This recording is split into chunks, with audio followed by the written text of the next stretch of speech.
ಅಂಜನಾದ್ರಿ ಬೆಟ್ಟದಲ್ಲಿ ಸಂಪೂರ್ಣ ಅಯೋಧ್ಯೆಯಲ್ಲಿ ಏನು ಸಂಭ್ರಮ ಇದೆ ಅದೇ ಸಂಭ್ರಮದ ವಾತಾವರಣ ಅಂಜನಾದ್ರಿ ಬೆಟ್ಟದಲ್ಲಿ ಇರುವಂತದ್ದು. ಇವತ್ತು ಈ ಎಲ್ಲಾ ಪೂಜೆ ಕಾರ್ಯಗಳಿಗೆ ಇಲ್ಲಿರುವಂತಹ ವ್ಯವಸ್ಥೆಗೆ ಇಲ್ಲಿನ ಶಾಸಕರಾದಂತಹ ಜನಾರ್ದನ್ ರೆಡ್ಡಿ ಅವರು ಮುತುವರ್ಜಿ ವಹಿಸಿ ಎಲ್ಲಾ ಕಾರ್ಯಗಳನ್ನು ಇಲ್ಲಿ ನಡೆಸಿರುವಂತದ್ದು. ಸ್ವತಃ ಅವರು ನಮ್ಮ ಜೊತೆಗಿದ್ದಾರೆ, ನಾನು ಅವ್ರನ್ನ ಮಾತಾಡ್ತಾ ಹೋಗ್ತೀನಿ.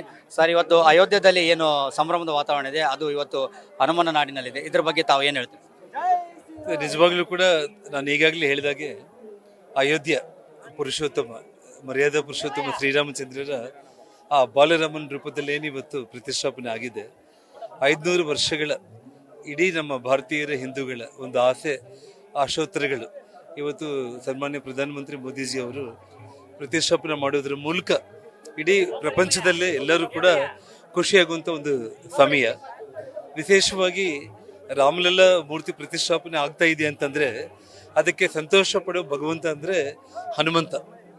ಇವತ್ತು ನಾನು ಗಂಗಾವತಿ ಭಾಗದ ಶಾಸಕನಾಗಿ ಕಿಷ್ಕಿಂದ ಒಂದು ನಗರದಲ್ಲಿ ಹನುಮಂತನ ಒಂದು ಜನ್ಮಸ್ಥಳದಲ್ಲಿ ಅವರ ಸಮಕ್ಷಮದಲ್ಲಿ ಇವತ್ತು ರಾಮಲಲ್ಲ ಪ್ರತಿಷ್ಠಾಪನಾ ಕಾರ್ಯಕ್ರಮ ವೀಕ್ಷಣೆ ಮಾಡ್ತಾ ಅದೇ ಸಮಯಕ್ಕೆ ಹನುಮಂತನಿಗೆ ಮಹಾಮಂಗಳಾರತಿ ಮತ್ತು ರಾಮದೇವರಿಗೆ ಮಹಾಮಂಗಳಾರತಿ ಮಾಡಿದ್ದು ನಾನು ಎಷ್ಟೋ ಜನ್ಮದ ಪುಣ್ಯ ಮಾಡ್ಕೊಂಡಿದ್ರೇನೆ ಆ ಭಗವಂತ ನನಗೆ ಅವಕಾಶ ಇಲ್ಲಿ ಕೊಟ್ಟಿದ್ದಾನಂತೇಳಿ ನಾನು ಭಾವಿಸ್ತಾ ಇದ್ದೇನೆ. ಸರ್, ಈಗ ಹೋಮದಲ್ಲಿ ಭಾಗವಹಿಸಿದ್ರಿ, ಕುಟುಂಬದ ಜೊತೆಗೆ ಭಾಗವಹಿಸಿದ್ರಿ, ಏನಂತ ಸಂಕಲ್ಪ ಮಾಡ್ಕೊಂಡ್ರಿ ಸರ್?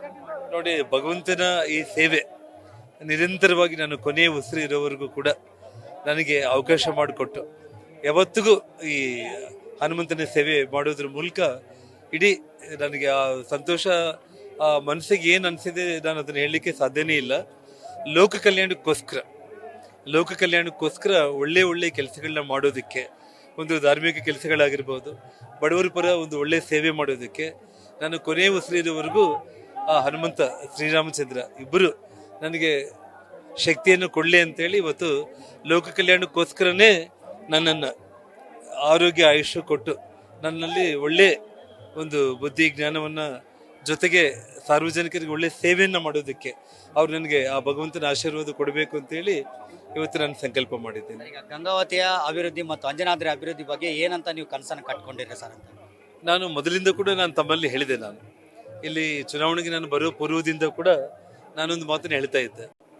ತಿರುಪತಿ ಪುಣ್ಯಕ್ಷೇತ್ರ ಜೊತೆಗೆ ಇವತ್ತೇನು ಅಯೋಧ್ಯ ರಾಮಲಲ್ಲ ಪ್ರತಿಷ್ಠಾಪನೆ ಆಗಿದೆ, ಬರೋ ದಿನಗಳಲ್ಲಿ ಅಂಜನಾದ್ರಿ, ಈ ಮೂರು ಕೂಡ ಇಡೀ ವಿಶ್ವಕ್ಕೆ ಎಲ್ಲ ನಮ್ಮ ಹಿಂದೂಗಳಿಗೆ ಪವಿತ್ರವಾದ ಒಂದು ಪುಣ್ಯಕ್ಷೇತ್ರಗಳಾಗೋದ್ರಲ್ಲಿ ಎರಡನೇ ಮಾತೇ ಇಲ್ಲ.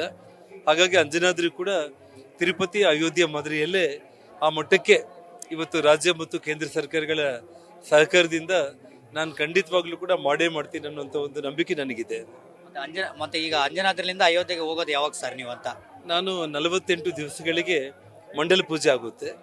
ಸೊ ಇಲ್ಲಿಂದ ಗಂಗಾವತಿಯಿಂದ ಒಂದು ಟ್ರೈನ್ ಮೂಲಕ ಎಲ್ಲ ಭಕ್ತಾದಿಗಳನ್ನ ಕರ್ಕೊಂಡು ನಾನು 45ನೇ ದಿವಸಕ್ಕೆ ಇವತ್ತಿಂದ ಅಲ್ಲಿಗೆ ನಾನು ರೀಚ್ ಆಗಿ 48ನೇ ದಿವಸಕ್ಕೆ ಏನು ಪಂಚಲೋಹಗಳಿಂದ ಕೂಡ್ಕೊಂಡಿರುವಂಥ ಇವತ್ತು ಪಾತ್ರೆಗಳನ್ನು, ಬಂಗಾರದ ಲೇಪದ ಪಾತ್ರೆಗಳನ್ನು, ತುಂಗಭದ್ರಾ ತಾಯಿ ನೀರನ್ನು ನಾನು ತಗೊಂಡು ಅಲ್ಲಿ ಹೋಗಿ ಅಭಿಷೇಕ ಮಾಡೋದ್ರ ಮೂಲಕ ಆ ಒಂದು ಸೇವೆಯನ್ನು ಮಾಡಬೇಕಂತೇಳಿ ಸಂಕಲ್ಪ ಮಾಡ್ಕೊಂಡಿದ್ದೇನೆ.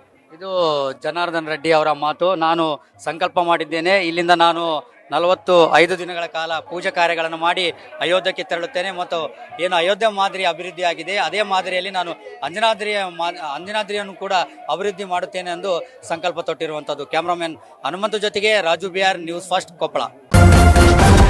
ನ್ಯೂಸ್ ಫಸ್ಟ್, ನಿರ್ಭೀತಿಯಿಂದ ನಿಮ್ಮ ಪರವಾಗಿ.